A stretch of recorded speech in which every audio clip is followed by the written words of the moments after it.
guys, welcome to the third episode of Front Row Steve. I'm your host, Steve Pulaski, and you guys are going to be like, why in this room? Well, my other set is currently being remodeled as we speak, and it should be all taken care of by next week.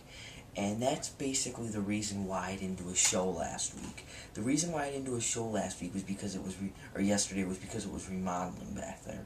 But I'm here in a brand new set, a day late, but I'll try and keep it back on track.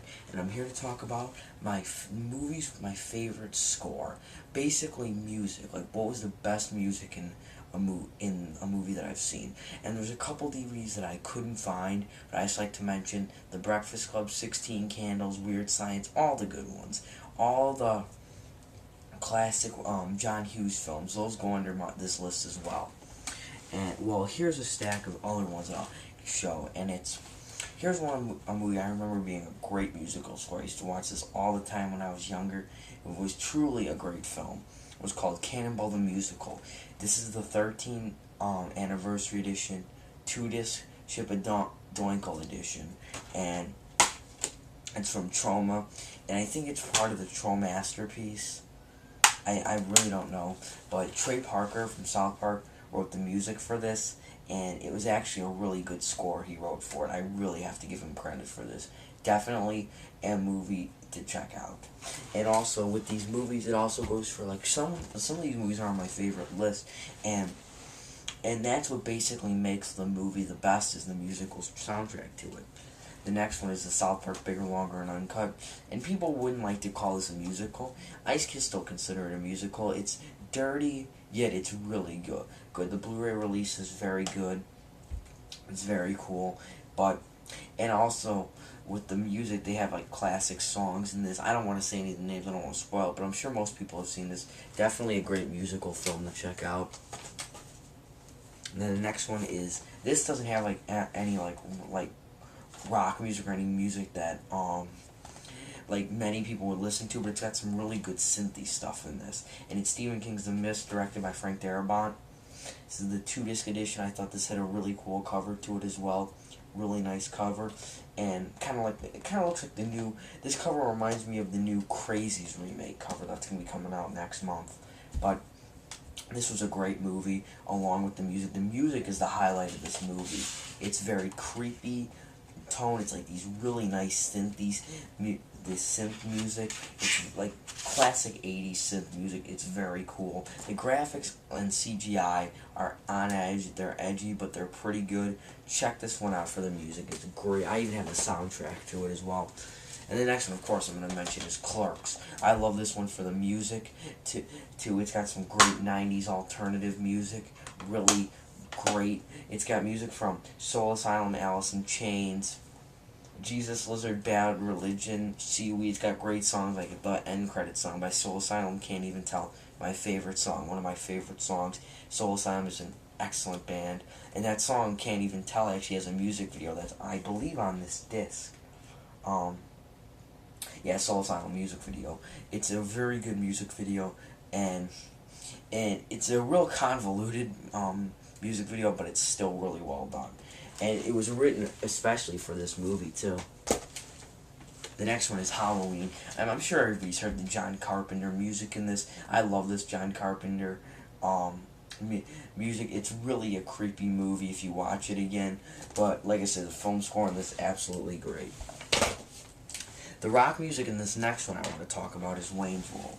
I didn't know if I was going to officially put this one in my list, though it still qualifies under the like a good soundtrack. It's got like Aerosmith in it, and I don't really remember much about it since whatchamacallit,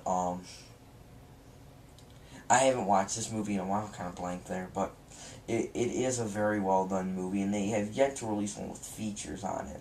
And I've been trying to look for the Wayne's World soundtrack on the internet, because it was really a great soundtrack. The next one is purposely picked for the one song, National Lampoon's Vacation. And this is purposely picked for that holiday road. When I watched this back in like May or April, whenever I did, when I rewatched this, oh my god, I love the music. When I first heard the first couple beats to Holiday Road, I nearly cried. I remember it from my childhood. I believe it was in every National Lampoon Vacation movie. I don't know about the newest one, the Cousin Eddie's Island Adventure, but great score along with this movie as well.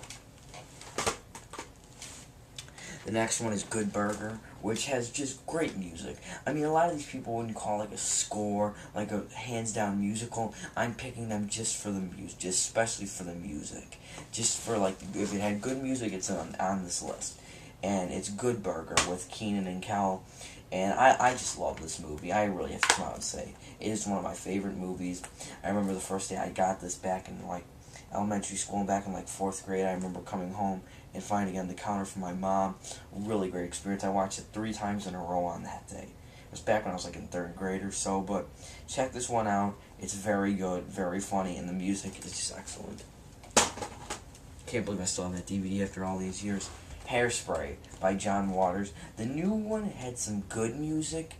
Nothing memorable, though. I mean, it was alright, but watch this one. Definitely really watch this one.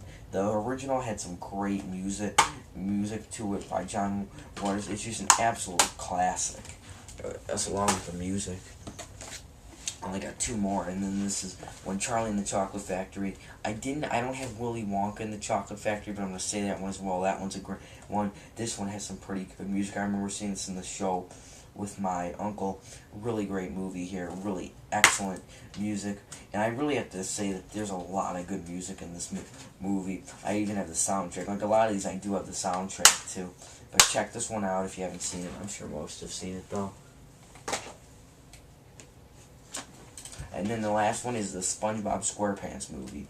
Now this one was a lot kiddish, and it didn't really make much sense since the thing I don't like about SpongeBob is though, I think this was like the last episode or movie that I liked of it.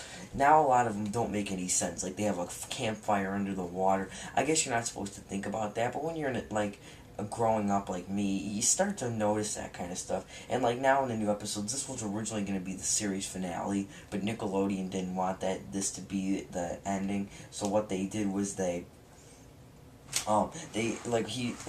becomes a manager of the Krusty Krab 2, but there's no Krusty Krab 2 in the original, in like the series after this. But it still is a really well done movie. I mean, and the music in it is kind of kiddish, but it's catchy just to say, it's a really good movie with good music. So I don't know if I was at my potential with this Front Row Steve video. I hope you guys liked it though. I just feel kind of uncomfortable doing it in this set.